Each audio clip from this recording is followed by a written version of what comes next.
तो मौलाना अली कादरी साहब, मेरा कहना आपसे ये है कि ये आप जब मान ही रहे हैं, दोनों समुदाय ये मान रहे हैं कि भाई ये सियासत हो रही है और उसी के चलते ये लड़ाया जा रहा है, जिस योगी मॉडल और मोदी मॉडल की आप बात कर रहे हैं, तो कहीं ना कहीं क्या आपका इशारा ये है कि मोदी जी तो एक नया भारत बनाना चाहते हैं, लेकिन ये जो छुटभइये नेता हैं, जो नीचे के नेता हैं, वो माहौल खराब कर रहे हैं, चाहे वो दोनों ही समुदाय के हों? अगर मैं सही समझ रही हूं आपको?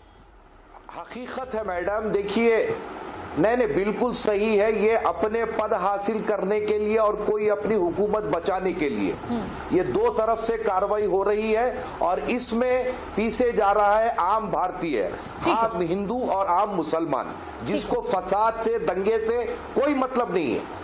ठीक है, संगीत रागी साहब, क्षमा चाहती हूं कि सबसे बाद में आपके पास आ रही हूं, लेकिन आपकी राय बहुत महत्वपूर्ण होगी। ये जो पूरा आपने सबके विचारों को सुना, और क्योंकि आप प्रोफेसर हैं, डीयू में शिक्षा क्षेत्र से आते हैं, तो इसलिए आपकी राय बहुत महत्व रखती है। और मैं ये समझना चाहती हूं आपसे प्रोफेसर संगीत रागी कि जिस तरीके से जो अली कादर साहब भी कह रहे हैं, अली कादरी साहब, कि ये दोनों समुदायों में नफरत नहीं है एक दूसरे के बीच, ये तो सियासत है जो उनको इस तरीके से सामने ले आ रही है और झंडे जैसे मुद्दे पर इस तरीके की हिंसा भड़क जा रही है। क्या आप सहमत हैं अली कादरी साहब से?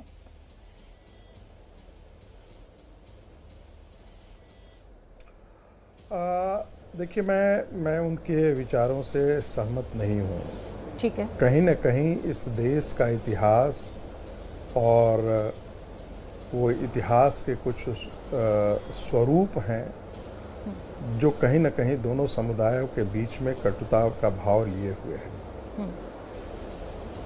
जब हम इतिहास के पन्नों को उकेरते हैं तो कई ऐसे मानबिंदु हैं, कई ऐसे प्रतीक हैं जहां पर दोनों समाजों के बीच में टकराव पहले हुआ है। भारत का विभाजन भी उसी आधार पर हुआ। लेकिन दुर्भाग्य ये है कि भारत के विभाजन के पश्चात भी उन प्रतीकों पर और उन मुद्दों पर लड़ाई खत्म नहीं हुई है। वो लड़ाई फिर से एक बार विभाजन से पहले वाली मुद्दों पर आ गए। तो इन प्रतीकों और इन मुद्दों पे कौन सा समुदाय आपको लग रहा है जो लड़ाई खड़ी कर रहा है?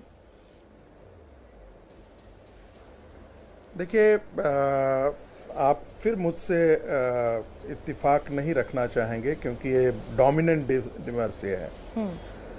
कहीं न कहीं ऐसा इस देश के हिंदुओं को लगा कि विभाजन के पश्चात भी जो भारत की सभ्यता मूलक और भारत की संस्कृति को जितना कांग्रेस को तवज्जो देनी चाहिए थी, वो उतना तवज्जो न दे करके कांग्रेस ने फिर से वैसे ही रैडिकल इस्लामिस्ट तत्वों को आगे बढ़ाया और आज उसी की फसल हम काट रहे हैं।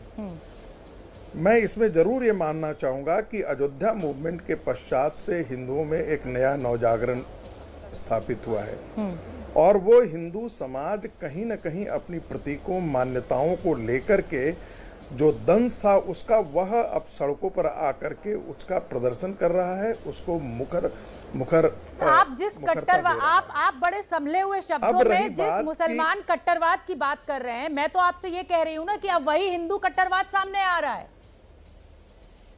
जिन संदेशों और मुद्दों की बात आप अभी तक मुसलमानों के ऊपर आरोप लगा रहे हैं, वो तो अब हिंदू भी कर रहे हैं ना। तो ये तो दोनों धर्मों को आमने सामने सियासी दलों के द्वारा किया जा रहा है ना। अलका लांबा जी, आइए।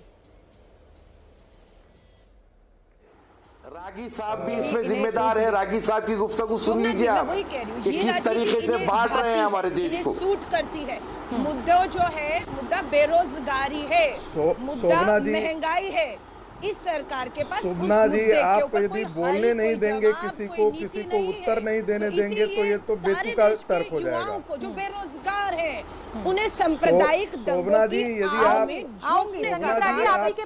भाजपा कर रही है, मैं अमित शाह जी को सुझाव भी देती हूँ। मुझे मालूम है देश के गृह मंत्री, अगर उनके पास समय हो तो देश के गृह मंत्री देश के हालात को देखते हुए सभी राज्यों के गृह मंत्रियों की बैठक बुला ले, मैं मान जाऊंगी। सुझाव दे रही हूँ कांग्रेस की प्रवक्ता के तौर पर, देश के गृह मंत्री देश के सभी गृह मंत्रियों की मीटिंग बुलाएं और साफ कर दें कोई भी दंगाई बख्शा नहीं जाएगा। अलका लांबा जी, तो अपने कांग्रेस शासित राज्यों में आप इस चीज को अप्लाई कीजिए ना, ये लोग इम्प्लीमेंट कीजिए ना, कर रहे हैं ना।